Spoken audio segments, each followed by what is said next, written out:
Hello friends, तो आज हम सबसे पहले पढ़ना शुरू कर रहे हैं। हम आज एक अपनी नई सीरीज़ शुरू कर रहे हैं, उसका नाम है मुस्लिम लॉ। ये हमारी लॉज़ की पहली सीरीज़ है, जिसमें हम सबसे पहले पर्सनल लॉज़ कवर करेंगे और पर्सनल लॉज़ में हम सबसे पहले मुस्लिम लॉज़ कवर कर रहे हैं। हम धीरे-धीरे अदर लॉज़ भी कवर करना शुरू करेंगे इसी सीरीज़ में, बट हम अभी पहले पर्सनल लॉज़ में मुस्लिम लॉ शुरू कर रहे हैं। तो सबसे पहले हम देखने जा रहे हैं मुस्लिम लॉ में कि इस लॉ को मुस्लिम लॉ क्यों कहते हैं। Why is the law called Muslim law? इस लॉ को हम मुस्लिम लॉ क्यों कहते हैं? क्योंकि ये लॉ रिलेट करता है पर्सनल मैटर्स ऑफ मुस्लिम। अब हम जानेंगे कि पर्सनल मैटर्स क्या होते हैं। तो पर्सनल मैटर्स कवर करते हैं एक इंसान की बर्थ से लेके डेथ तक, एक मुस्लिम इंसान की बर्थ से लेके डेथ तक।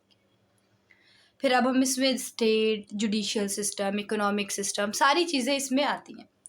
इंडिया में सिर्फ क्या-क्या कवर होता है? ये rest of the Muslim states की बात हो रही है कि मुस्लिम स्टेट्स में सारे मुस्लिम लॉज़ के हिसाब से चलते हैं, बट हम इंडिया में बात कर रहे हैं which is a secular country, जहाँ पर हम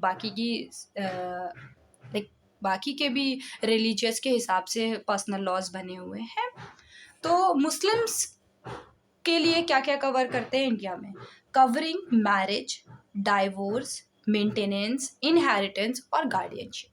तो ये मैटर्स पे मुस्लिम लॉज एक मुस्लिम के ऊपर लागू होते हैं।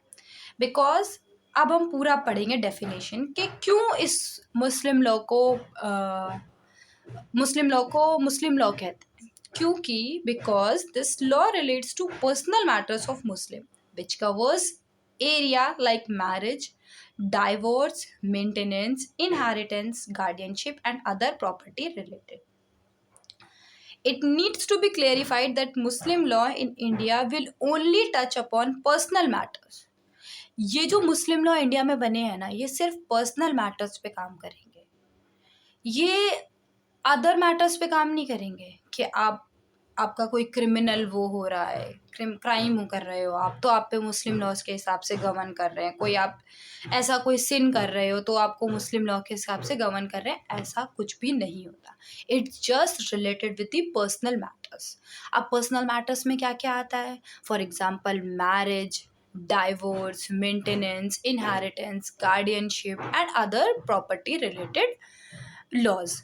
It needs to be clarified that Muslim law in India will only touch upon the personal matters. यहाँ तक हमने समझ लिया। And it does not covers itself with the external matters. क्या क्या concern नहीं होता? It does not concern itself with the external matters. Economic system, state and judicial machinery.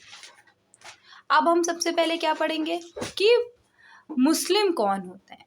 Who are called Muslim? वो लोग होते हैं जो शहादत यानी कि जो कलमे पे यकीन करते हैं, कलमा पढ़ते हैं, ला इलाहा इल्लल्लाह मुहम्मदुर रसूलुल्लाह।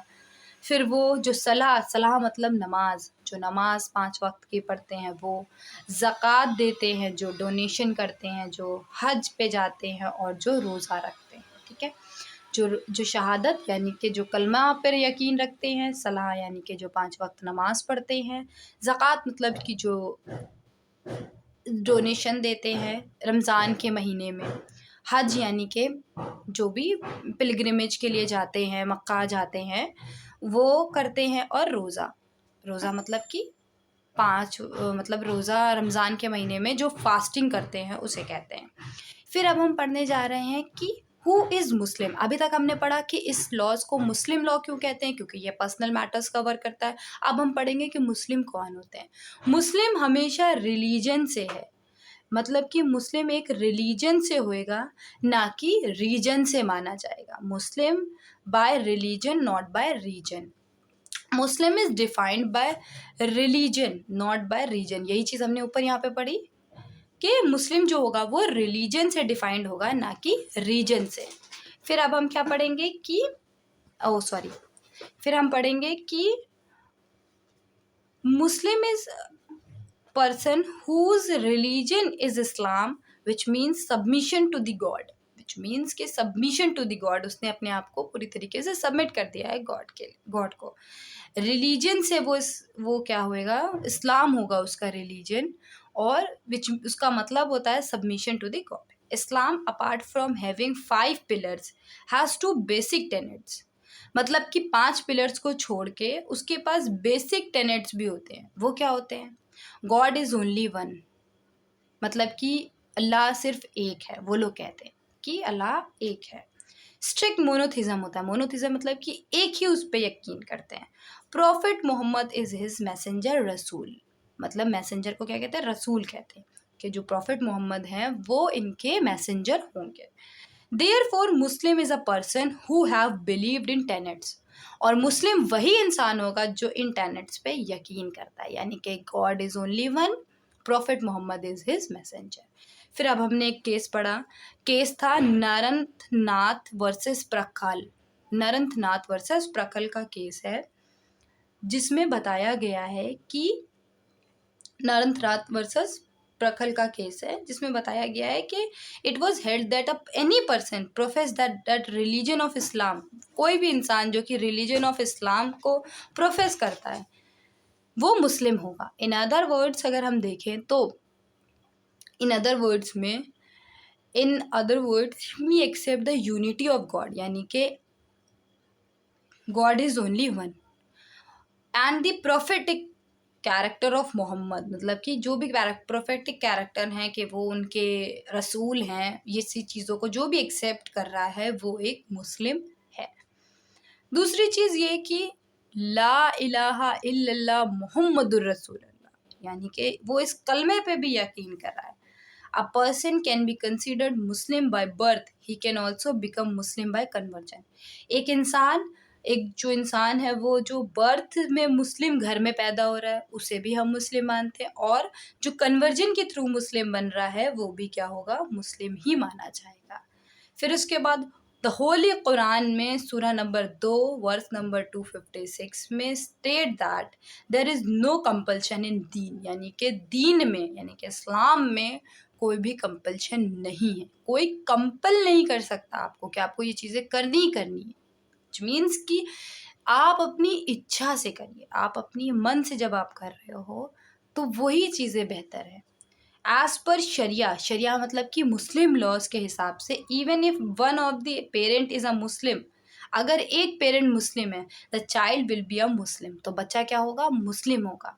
इंडिया में क्या होता है? In India if one of the parent is non Muslim, अगर एक कोई पेरेंट नॉन मुस्लिम है then it will be seen according to which way he or she is brought up, मतलब कि अगर जैसे कि कोई एक फादर मुस्लिम है, मदर नॉन मुस्लिम है, या मदर मुस्लिम है या फादर मुस्लिम नॉन मुस्लिम है, मदर मुस्लिम है, तो क्या होगा कि अब वो बच्चा उसकी अपब्रिंगिंग कैसी हुई है, मतलब कि अब उसको सिखाया क्या किया गया, उसको नमाज पढ़ना सिखाया गया या उसको अदर रिलीजियस चीज़ें, अदर रिलीजन की चीज़ें सिखाई गई हैं, तो वो उसके हिसाब से जैसा भी वो बड़ा हुआ है, जैसी अपब्रिंगिंग उसको मिली है, वो उस हिसाब से उस बच्चे को देखा जाएगा, फिर बताया जाएगा कि ये इस रिलीजन का है क्योंकि उसने वही चीज़ें करी है practice. As regard conversion, a non Muslim who is a major and sound mind may embrace Islam, तो वो नॉन मुस्लिम अगर नॉन मुस्लिम है और वो मेजर है और साउंड माइंड का है, यानी कि दो चीज़ें होना ज़रूरी हैं। अगर एक नॉन मुस्लिम है और उसे कन्वर्जन करना है तो उसे क्या होना चाहिए? उसको होना चाहिए मेजर और साउंड माइंड, तो ये कन्वर्जन के लिए, और अपनी कंसेंट, फ्री कंसेंट से वो कर रहा, मतलब उसके ऊपर कोई कंपल्शन नहीं कर रहा है कि नहीं तुम्हें करना ही करना है, तो वो क्या हो सकता है? वो कन्वर्ट कर सकता है। लेकिन अगर वो कंपल्शन से कर रहा है तो जैसा कि हमने पढ़ा कि सूरा नंबर 2 वर्स नंबर 256 में कहा गया है कि there is no compulsion in दीन, दीन में कोई भी कंपल्शन नहीं, तो अगर कोई ऐसा करा रहा है तो वो गलत है और वो चीज़ें सही नहीं है। The person will have to publicly declare, उस इंसान को पब्लिकली डिक्लेयर करना पड़ेगा कि जैसे कि उसको कलमा पढ़ना पड़ेगा, उसे पब्लिकली कहना पड़ेगा कि वो प्रोफेटिक कैरेक्टर्स में, वो प्रोफेटिक बिलीफ में बिलीव करता है और कलमा पढ़ना पड़ेगा, ला इलाहा इल्लल्लाह मुहम्मदुर रसूलुल्लाह, इस तरह से वो कन्वर्जन कर सकता है। This conversion must be voluntary, if not there will be violation of article 25। अगर कन्वर्जन क्या हो रहा है, अपनी इच्छा से नहीं हो रहा है, अपनी मर्जी से नहीं हो रहा है, कंपल्शन से नहीं हो रहा है, तो क्या क्या वॉल्यूशन होगा, किस आर्टिकल का, हमारे फंडामेंटल राइट के आर्टिकल 25 का वॉल्यूशन होगा। Along with the public declaration of shahada, the person should also declare that he or she renounce, यानी कि उसने अब अपना जो पूरे प्रीवियस रिलीजन था उसको त्याग दिया है। रिनाउंस मतलब कि अब उसने उसको त्याग दिया है।